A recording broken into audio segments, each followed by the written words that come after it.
Welcome everyone to our second COVID-19 webcast. My name is Felicity Burke and I'm the General Manager for the Fourth Dimension Business Travel Consulting team. I'll be facilitating today's webinar. Thank you to CI Events who are hosting us today. I'd like to thank everyone who attended our first webinar that brought together the leadership team of Flight Centre Travel Group's corporate brands. We had a great response with over 980 attendees and over 250 questions submitted. It was clear by the number of questions asked that the market is very eager to know when travel bans will be lifted and how this will play out, what the cost of travel will look like, what health and safety considerations come into play when returning to travel. So for today's webinar, it follows the same theme as our industry perspectives, with the content guided by the many questions asked during our first webinar. We have a fantastic lineup of today's industry leaders joining me for today's session. We have joining us CAPA Chairman Peter Harbison. We have Accor Hotels Chief Operating Officer Pacific, Simon McGrath. Hi, Felicity. And Air New Zealand Regional General Manager Australia, Catherine Robinson. Hi. And Covermore Group CEO, Judith Crompton. Hey, Felicity. Great. So we're excited to have you all joining us today, and as we dive into the topic of an industry perspective on the future of business travel. So to kick things off, let's jump straight into it with a great question for Peter. One of the most asked questions at the moment is, when will we start to travel again? Peter, there's a lot to consider when answering this question, but what can you share with us today about the key indicators the industry is using to identify timing? Thanks, Felicity. Yeah, as you said, effectively, everything is uncertain at the moment. So we've got, on the supply side, we're uncertain. On the demand side, we're uncertain because we've got a whole issue with airline operations. We've got another issue with people actually being able to fly in the first place. Just to run through, we've developed a model which sort of tries to dilute that uncertainty a little bit. And looking at where airline capacity is likely to go. It consists of a number of things. We take into account government statements, the assessment of infection trends, because this is obviously important in getting people back in the air one way or another. Airline projections themselves, the baseline filings, what the demands are, economic conditions, level of unemployment, the propensity to fly, which is a big one, which is a big, amorphous, uncertain one. And that relates not just to airlines, but of course to the entire passenger journey. And I think that's something that's really, really tough to get hold of. And then more specifically on the supply side, things like right sizing of aircraft. I mean, we're hearing with the Virgin administration, for example, dropping the 330s from domestic operation into 737s, that sort of thing, and trying to feed all those into a model and then continually adjust them. In brief, we've sort of come up with something that suggests that Australia domestically, in a relatively competitive market, will be back to about 80% of previous capacity, not necessarily demand, by the end of this year. And New Zealand, which might be interesting to you, about 60% by the end of this year, given the perhaps removal of some of the competition in that market. Great, thanks Peter, some great insights and a lot of things to consider there. From a 4D perspective, the challenges our customers are raising with us relate to the ability to travel as one thing, but as you mentioned Peter, you know, demand as well as supply are also going to be playing a big part to the resumption of travel. So Catherine, let's start with you. From an airline perspective, how is Air New Zealand approaching this? What metrics and data are you using to get a read on demand, and how do you open up supply? Absolutely. I mean, we're lucky in that we've got our domestic operation in New Zealand up and running now. So that's been giving us some great insights in terms of, and some key learnings, should I say, in terms of how that demand has come back. And I guess what's nice about that is that actually it's been better than we forecasted. So we're hoping that some of those learnings will apply when we get the Trans-Tasman bubble finally open. Obviously, some of those changes have now some of those measures have now changed as we've gone to level 1 in New Zealand. So things like social distancing, where we initially, when we launched domestic, we had to keep the middle seat free. From today, we've now been able to go back to those social distancing measures. So we've got more seats to sell effectively now, whereas we were limited at the start. In addition to that, we're obviously working with all our partners and industry experts to kind of work together on some of those demand profiles. So working with tourist boards, airports, I'm part of the Transport and Tourism Forum panels as well, so we can come together as an airline community and as a travel community to understand that, as well as some of our own internal data sources, like our search trends on our current website is giving us a good indication of what consumers are searching for and actually what consumers are booking. So we are getting some good booking levels coming through, with people anticipating that in 6 months' time, for example, on New Zealand, will definitely be flying again. Therefore, they're comfortable booking their Christmas trips back home. So it's sort of bringing all those data sources together, really, and trying as best as we can to plot what we think that demand will look like to make sure we've got the capacity right. That's great. I mean, definitely early days, but sounds like some tremendous progress and planning in place. So well done. So Simon, from a hotel perspective with Accor, what metrics are you using to read supply and demand?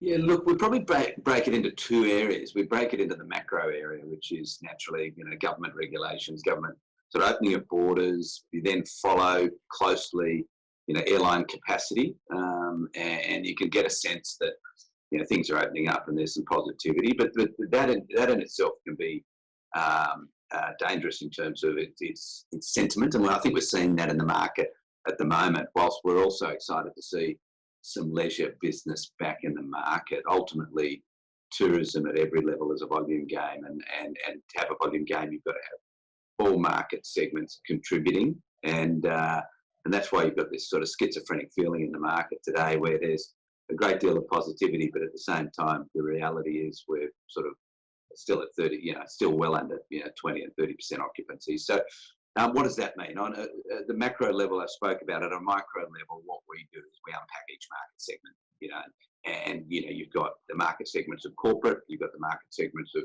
of conventions, you've got the market segments of events, you've got the market segments of a whole range of business, government business, and so on and so forth. And it's interesting when you do unpack it. We probably extended those. We probably would have classified our business in 8 market segments typically. We probably expanded that to 20 market segments. That's the sensitivity of what we're dealing with in each of those market segments. You've got a driver, a couple of drivers. You've got sentiment, you've got economic strength or lack of strength. You've got whether or not that business or that market segment is still the same size. And I'll give you a clear example is aircrew in the market.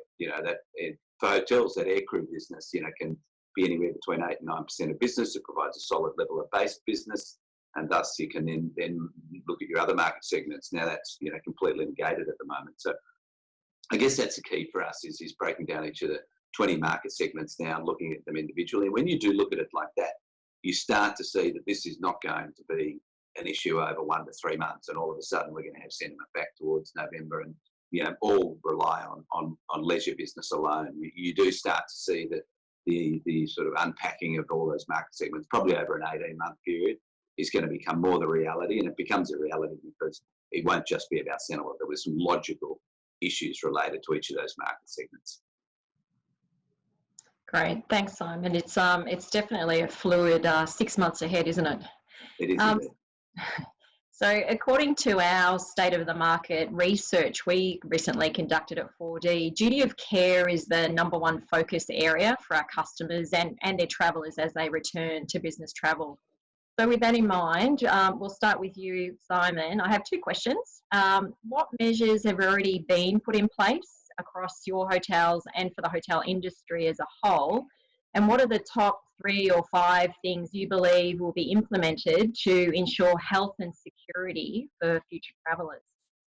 You look throughout our business, we were very quick to establish a very strong cleaning regime throughout the business, and that was for internal purposes as much as it was for external.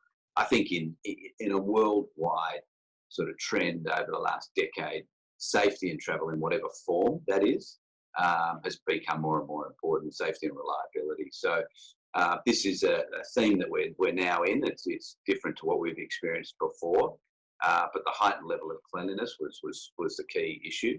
Communication became really important to guests and employees as well, and making sure they're safe. And then the obvious areas of social distancing and the way in which we manage people in and out of buildings. So there's probably some three things that were more immediate that we immediately addressed.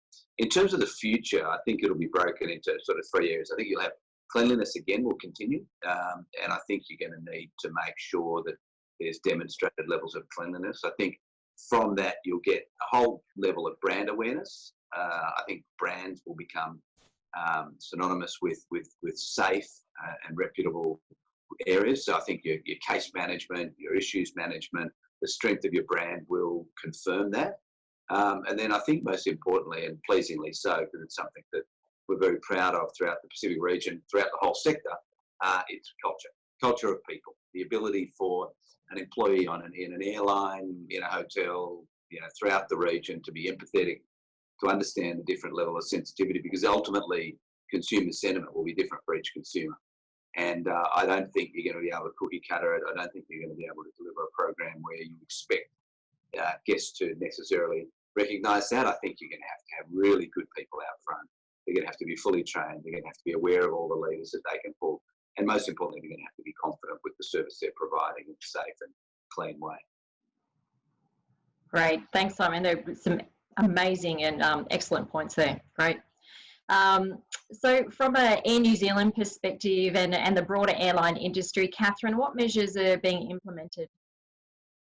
Yeah, so similar to Simon, actually, I think the key thing really was to start with, it was all around the cleanliness. So we obviously upped all our cleaning protocols, whether that be on board the aircraft, but also at all the high touch points, so the check-in areas through to the lounges. And I guess through that process as well, we tried to encourage less contact.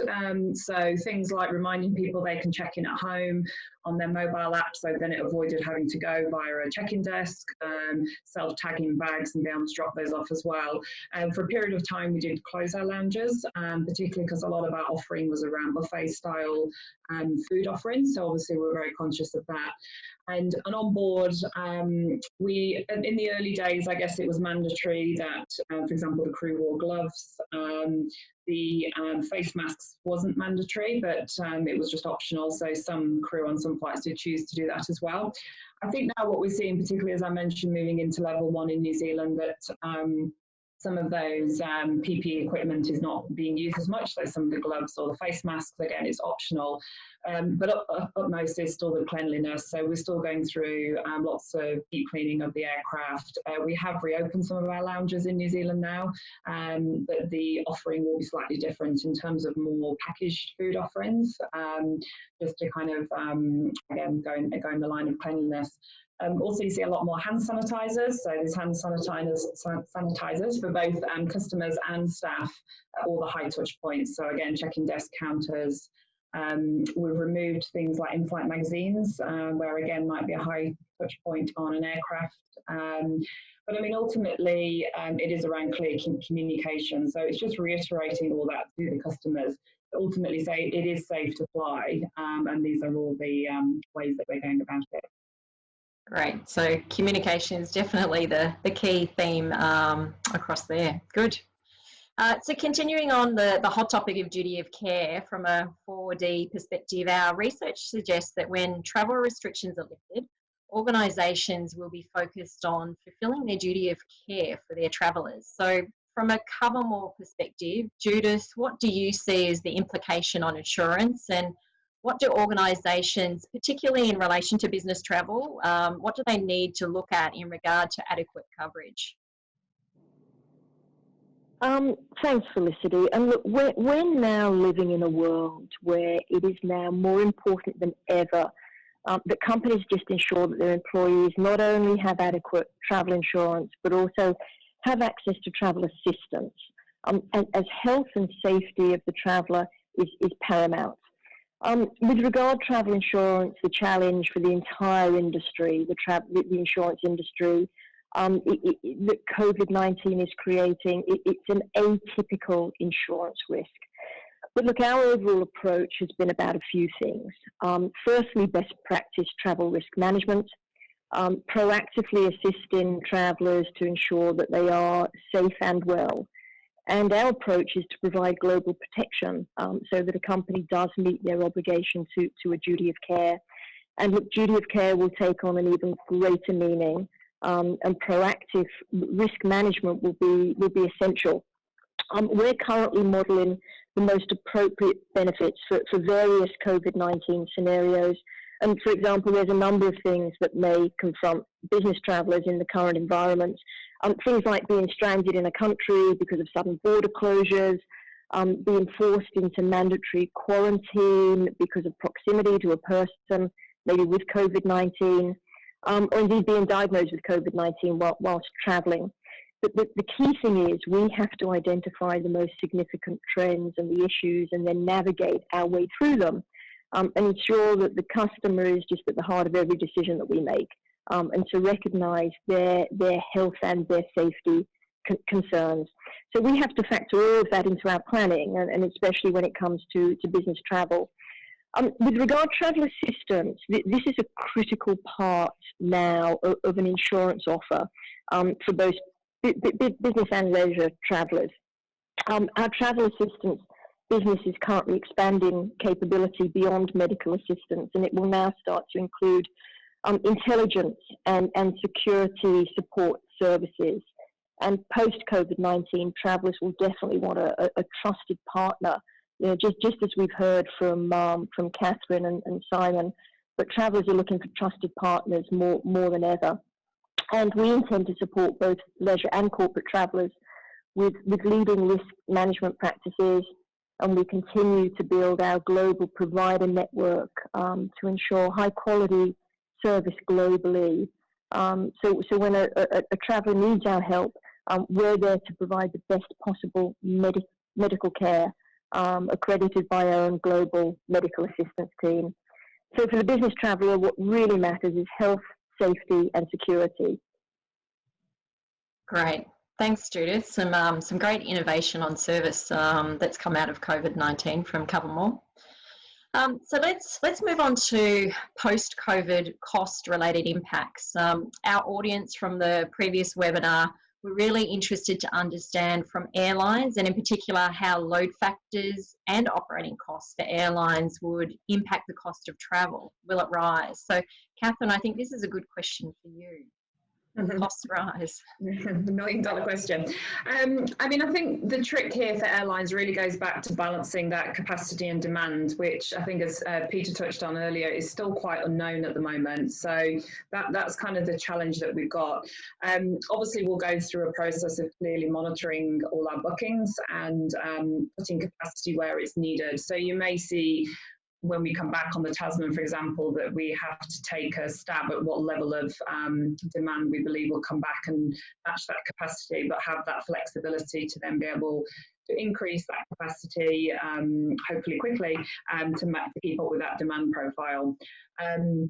We keep hearing and we're hoping that there's this pent-up demand for travel, and we're hearing more and more from a lot of the research that you know, a lot of Australians are keen to get to New Zealand now as potentially their only international destination choice in the short term. So if that is true, then that's great. We'll hopefully see that demand come back strong. I guess the other thing we just need to balance that with is also some of the processes, for example, that the airport might need to now go through. So certainly some of the recovery panels that I've been sitting on, there's quite a lot of discussion around heightened, obviously, security or medical checking at the airports. And I think until all that's been discussed and decided, there may be extra costs that are linked around that no doubt, the airlines will have a part of as well. So I guess that's just the unknown things at the moment. Yeah, great. Thanks, Catherine.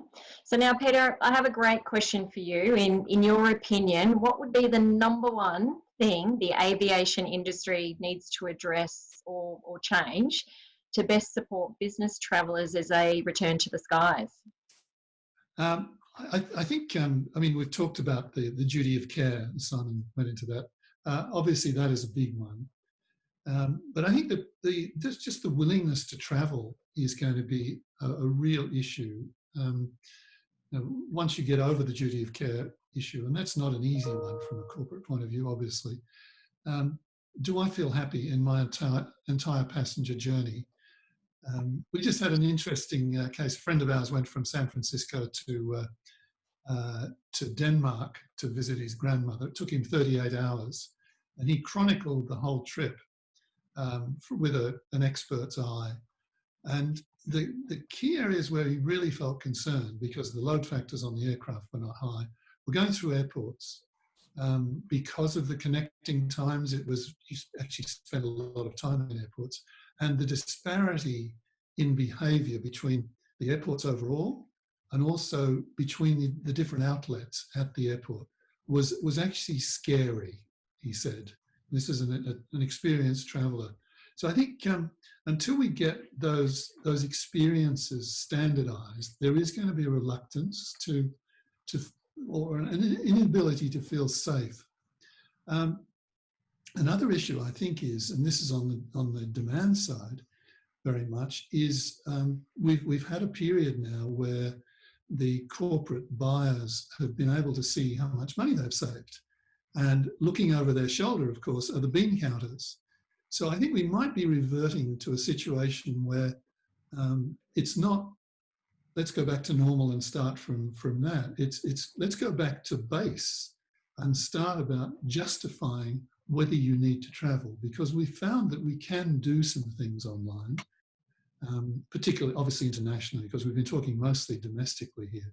International is a long way off, with 150 countries still effectively closing their borders, with some exceptions, and that's starting to change. And as long as, Simon talked about the segmentation of the market. Obviously, we need corporate travellers from an airline point of view to travel. They really are highly disproportionately valuable. But you also need the remainder of the aircraft to be filled. And so long as you can't get insurance to cover COVID-19, and there's none out there at the moment, people are working on it, but as long as that's not available, you still have a problem. The other thing I would remind us of is where we started this year, and we were very conscious of it. The big issue for the decade coming up from an aviation point of view was the environment. And there's going to be a lot of pushback, I think, to both from travellers' point of view and the flight shaming side of it, but also on airlines themselves, to really demonstrate that they're using new aircraft, that they're doing everything they can to reduce the footprint. The footprint will be reduced because there'll be a lot less airlines flying and a lot less aircraft being flown by the airlines who do fly. And then finally, of course, going back to the bean counters, it's going to be price. How much do I have to pay right across the board, the discretionary to the corporate? Those are issues that we need to confront. The single most important thing, I think, is me feeling confident that I am going to be safe. Great, thanks, Peter. There's some really good points that you've raised there. I think the first point you raised being that the traveller's journey really needs to be very smooth, and to a point when it has been changed quite considerably, is we need to kind of predict what our new pathway through the airports and onto aircraft is going to feel like. So yeah, there's going to be a lot of communication, I would suspect, and a lot of fine-tuning and adjustments as we all get back into travel again. On that cost perspective, corporate traveller here in Australia, for example, saw a 2,460% year-on-year increase for the month of March in the number of credits on hold that were processed. So, Catherine, any advice for the audience on how credits can be best managed? Yeah, I mean, I think it's fair to say, to start with, this has never been done before. So there's no system that is suddenly in place for this whole credits piece. So we are kind of almost starting from scratch, if you like, in terms of building a solution both for, the indirect and the direct channels. And I understand obviously each airline has got different rules and regulations around this, so it must be extremely confusing navigating your way through all the different policies that are in place with all the airlines that we go on. So again, we recognise that through this process, communication is fundamental, both for customers to understand how they can use their credits, but also communication to our suppliers and travel managers to ensure that they're resourced to provide the best advice as well for the customers. So credits can be managed through your travel manager for any existing bookings, and they can also then talk about the flexibility options that are available and how best to maximise redeeming those credits for the future Air New Zealand network. Internally, we've got a team of about 55 people that are dedicated to work through a long-term development piece, which really is around the digital side of things, to make sure that we come up with a process that actually makes this whole credit piece a lot smoother and a lot slicker for customers and for travel managers to manage it. So there'll be more information coming out in the coming weeks, but at this point in time, we're really focused on enabling customers to be able to utilise their credits with as much flexibility as possible to get them back on board an Air New Zealand plane in the future. Great. Thanks, Catherine. Now, to finish up with some big sky thinking, this one is for all of you. So do you think innovation will have a role to play in driving the industry out of hibernation? Will there be any new products developed as a need during COVID-19 that we can expect to see flow into the new normal of travel? We might start with you, Judith, on that question.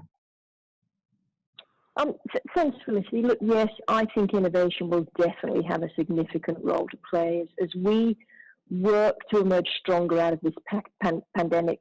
And look, we've all had to adapt to new technology in the last few months just to continue to do our jobs ourselves.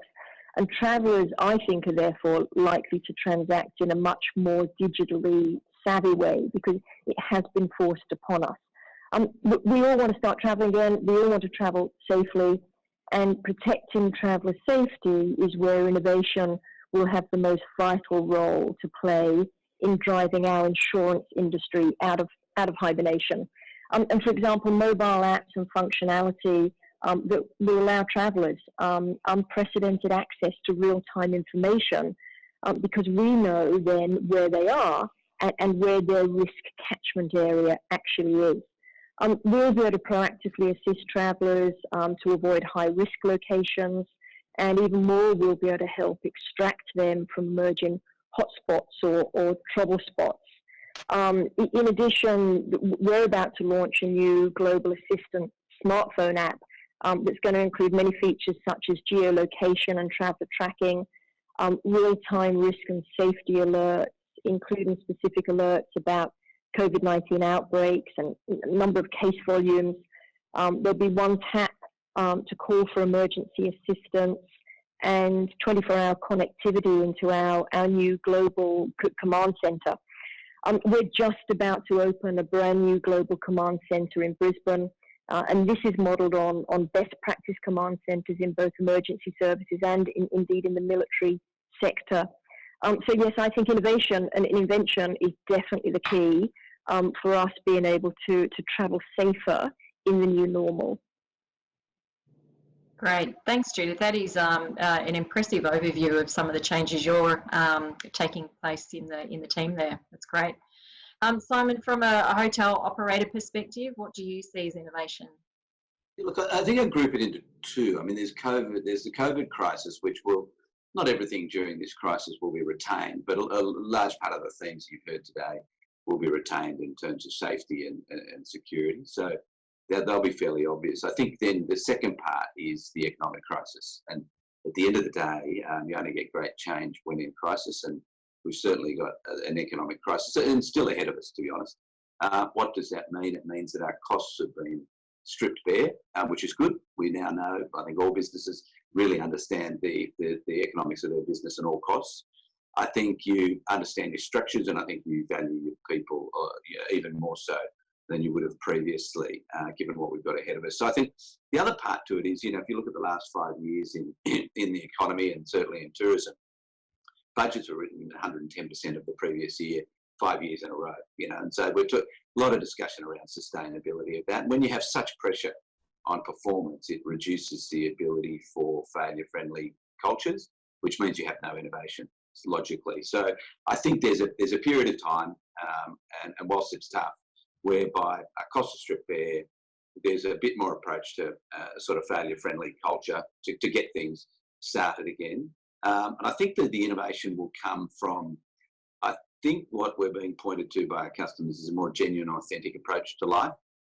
So I think that, that was coming, but I think it's sort of been animated. So I think the way in which you deliver your product, your service, got to be very genuine, got to be very authentic. The way in which we communicate with our customers is going to it will be innovative. Our distribution channels may in fact change and adjust, because I can tell you in the next 18 months there's going to be a mad pressure on people to grow revenues, and it'll come at any cost, and you'll get some people that will innovate in that process, and some intermediaries may appear.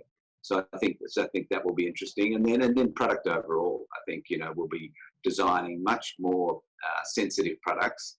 And when I say sensitive, for more micro markets than just mass marketing, and I think we'll find that in the next 18 months, because the mass market may not be there as it previously was. So those micro markets of product will certainly be a level of innovation you would expect to see. Yep, great. Thanks, Simon. And finally, from the airline industry, Peter, what are your thoughts on innovation? Yeah, I think, Felicity, there's an enormous opportunity to innovate. I don't think it's been grasped yet. I think a lot of the strategy so far has really been incrementalist. It's how can we get back to doing business the same way we did before by taking a few shortcuts? And that isn't going to cut it. Once we get back to real operations, there was a silly video circulating about Qantas just recently, which you may have seen. But in terms of spacing on aircraft and these sorts of things, I think the wording of spacing where feasible, and this applies to airports and to airlines, is probably not going to give us the sort of confidence we want, particularly when I'm sitting 2 inches away from somebody else in economy. Those sorts of things have got to be rethought, and I think there's a lot of opportunity there. I was on a conversation this morning about airports and airport retail, the sort of thing where you cannot be selling products to people which have already been touched by somebody else. And the opportunity there for rethinking that whole process of digitizing the process, saving money, probably having a wider variety of product to sell. These sorts of things are a really fundamental change, and that's where you get innovation. I think the people who are prepared to do that are not just try to, and I recognise Simon's point, being driven by the bean counters, you've got to drive revenue however you can do it. I think it actually needs a couple of steps backwards, because there's an enormous opportunity here to change the way we do business, to be forced into new ways of thinking. I think there's a lot of chance, a lot of opportunity. Great, thanks, Peter. I think both yourself and Simon raised some really good points around when in crisis we tend to create and innovate rather quickly and create something very new. So Catherine, on the final point for the airline industry, what do you see as innovation? Yeah, I mean, pretty similar. I do think we're going to see a lot of innovation. I think, some of it will work, some of it might not. And I know, back on what Peter's just been saying, that they are starting to think about the way that seats are laid out and fundamentally within an aircraft, how that will look. I think of a similar guise that when you're going through crisis, often that's when some of the best ideas or creativity comes about. And a couple of examples of that was, back in 2001, the way that we changed how we flew domestically with all the introduction of kiosks and all that side. And also after 9/11, obviously with the security changes as well. Two big events there that sort of changed the way that we fly, and I guess this will be another one in that sense. I mean, from an Air New Zealand point of view, we're definitely going to be prioritising investment in digital transformation, automation, sustainability, which again, Peter touched on earlier, and as well as innovation and customer experience in terms of making people feel safe and comfortable about flying again. There's a lot of different entrepreneurs out there, as you've probably been tapped up like we have as well, around different innovations they're already developing, whether it's cameras to detect microbugs on food. I think Delta and Cathay have been looking at that as well, so that could be a solution for kind of lounges, for example. There's a lot of app-based products where you can do a lot of the tracing for COVID and your checks, medical checks before you fly. So there's a lot of that kind of stuff already being looked at. But I think, you know, one thing that stood out for us over this pandemic is that being agile and navigating the unknown has challenged us to also think about new ways of working with our partners, and I guess that will continue positively into the future. Great. Thanks, Catherine. Well, we are just about out of time, so we'll wrap up the discussion now. I'd like to thank our panel members. Each of you, it's been absolutely tremendous, some great insights shared, and each of your areas, there's so much creativity and innovation coming, so I'm really excited. We hope the audience found this valuable and of great insight. I think you'll agree with me that there are definitely some positive signs to look for as the travel industry starts to recover, and it's going to change a lot. So thanks for listening. Please keep safe, and we look forward to seeing you all soon. Goodbye for now. Bye-bye.